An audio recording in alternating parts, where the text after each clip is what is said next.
सोलापूर जनता सहकारी बँकेच्या पंचवार्षिक निवडणुकीत 17 पैकी 7 जागा बिनविरोध. उर्वरित 10 जागांसाठी सत्ताधारी परिवार पॅनलच्या विरोधात केवळ 2 उमेदवार. परिवार पॅनलला विजयाची खात्री. सोलापूर जनता सहकारी बँकेच्या संचालक पदाच्या पंचवार्षिक निवडणुकीत 17 पैकी 7 जागा बिनविरोध झाल्या आहेत, तर उर्वरित 10 जागांसाठी सत्ताधारी परिवार पॅनलच्या विरोधात केवळ 2 उमेदवार असून परिवार पॅनलचे सर्व उमेदवार मोठ्या मताधिक्याने विजयी होतील असा विश्वास परिवार पॅनलचे निवडणूक प्रमुख ॲडव्होकेट मिलिंद कुलकर्णी यांनी व्यक्त केला. अर्ज मागे घेण्याच्या शेवटच्या दिवसापर्यंत परिवार पॅनलच्या विरोधातील 2 उमेदवारांचा अपवाद वगळता सर्व उमेदवारांनी अर्ज मागे घेतले. त्यामुळे परिवार पॅनलच्या विरोधात आता केवळ 2 उमेदवार आहेत. महानगरपालिका क्षेत्राच्या 25 किलोमीटर बाहेरील मतदारसंघातील ॲडव्होकेट मिलिंद कुलकर्णी, डॉक्टर हर्षल डंबळ, अमित आपटे, चरणसिंह चौहान, महिला मतदारसंघातील चंद्रिका चौहान आणि गौरी आंबडेकर तसेच अनुसूचित जाती जमाती मतदारसंघातील रवींद्र साळे हे देखील बिनविरोध झाले आहेत.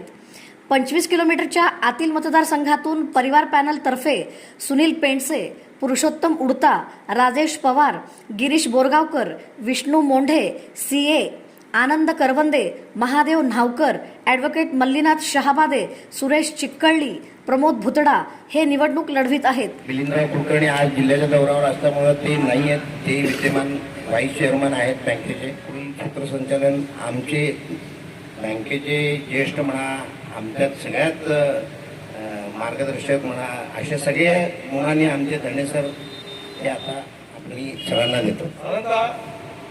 आपण सर्वांना माहिती आहे की राष्ट्रीय स्वयंसेवक संघाच्या कृषीमधून तयार झालेले जे काही कार्यकर्ते आहेत ते कार्यकर्ते या ठिकाणी भाग घेतात आणि ते निवडून येतात आणि चांगल्या पद्धतीने कारभार ते करतात. वैशिष्ट्य म्हणजे गेल्या वेळेला ही जी एक संचालक मंडळ निवडून आलं, काही कारणास्तव अगोदरच्या वेळेला बँक थोडीशी परिस्थिती ढासळलेली होती, काही वेळेला तोटाही झालेला होता आणि आपल्या सर्वसाधारण 3-4 वर्ष आम्हाला भाग भांडवलीचा देता आला होता. पण आता अतिशय चांगल्या स्थितीमध्ये बँक आहे. महाराष्ट्रातल्या ज्या काही बँका आहेत त्या बँकामध्ये मला वाटतं एक चांगली बँक म्हणून सोलापूर जनता सहकारी बँक घेता उद्याला आलेली आहे. एकूणच मल्टी स्टेट कोऑपरेटिव्ह बँक म्हणून बघितली तर 41 ब्रँचेस त्या सोलापूर जनता सहकारी बँकेच्या आहेत. महाराष्ट्रामध्ये 40 ब्रँचेस आणि कर्नाटकमध्ये 1 ब्रँच अशी 41 ब्रँचमध्ये आहे. याची जर निवडणुकीची प्रोसेस बघितली तर कालपर्यंत फॉर्म काढून घेणं हा विषय होता.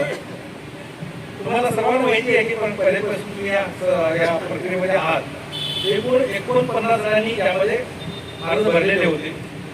जेव्हा अर्ज छाननी झाली त्यामध्ये 6 फॉर्म हे बाद झाले आणि एकूण 43 फॉर्म हे राहिले.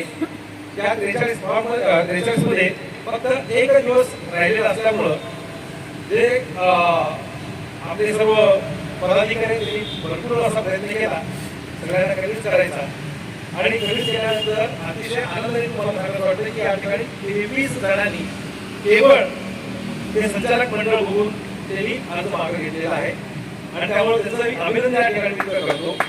आणि केवळ 2 फॉर्म भरून राहण्याचं राहिलं आणि त्यामुळं आता ही निवडणूक लागलेली आहे. शेवटी लोकशाही प्रत्येकाला निवडणूक लढवण्याचा अधिकार असतोच आहे, पण तरी सुद्धा आता आर्थिक संस्थांमध्ये अशा पद्धतीने निवडणूक लढणं आणि त्यामध्ये कुठल्याही गोष्टीला परवडत नाही.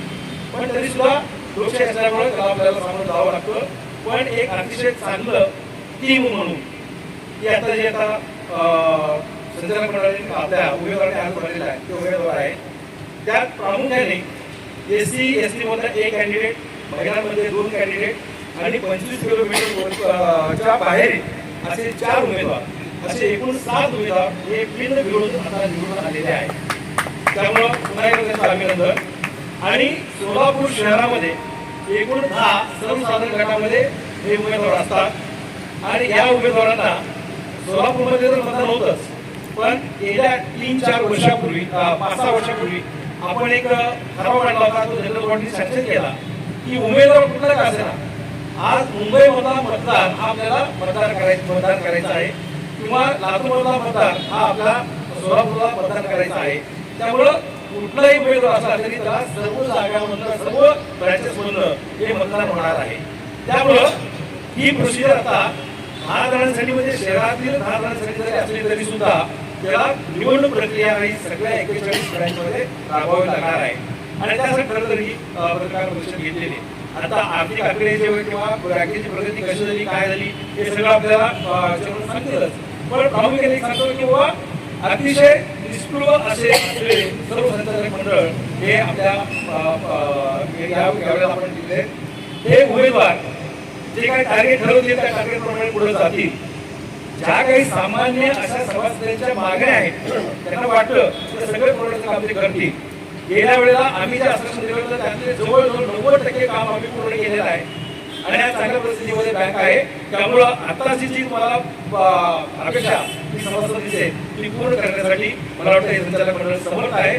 त्यामुळे या संचालक मंडळातल्या 10 जागांसाठी 12 जण उभे राहिलेले आहेत. तर आपल्या 10 जागांसाठी जे मतदान होणार आहे तर आपल्याच उमेदवारांना निवडून द्यावं असं जाहीर आवाहन या ठिकाणी मी करतो. आणि आपल्या या पॅनलला परिवार पॅनल असं नाव दिलेलं आहे आणि त्याला पिटी हे चिन्ह दिलेलं आहे. पिटीच्या चिन्हावर शिक्कावरून आपल्याला त्यांना निवडून द्यायचं आहे आणि संचालक मंडळ आपल्या सर्व अपेक्षा पूर्ण करेल असं आशा व्यक्त करून मी माझं प्रास्ताविक या ठिकाणी